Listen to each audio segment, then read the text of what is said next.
how to separate each alphabets into different cells. So to do that, we have to first click on data and click on the cell which we want to separate, and after that click on text to columns, click on fixed width, click on next, and select the alphabets thoroughly.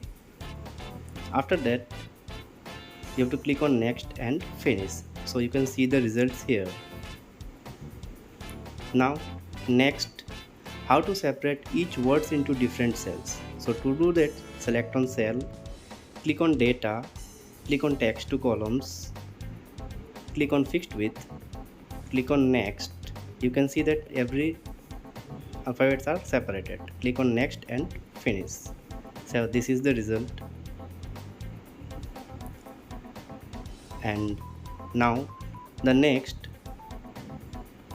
how to separate each words into different cells having space, comma, semicolon and special characters. So to do that, click on cell, click on data, click on text to columns, and now you have to click on delimited, not fixed width. Okay, now click next, and you can select like semicolon, comma, links, like that. So you can see that every words are separated now. Now you have to click on next, click on finish, so you can see the results here. So thank you friends, this is the result.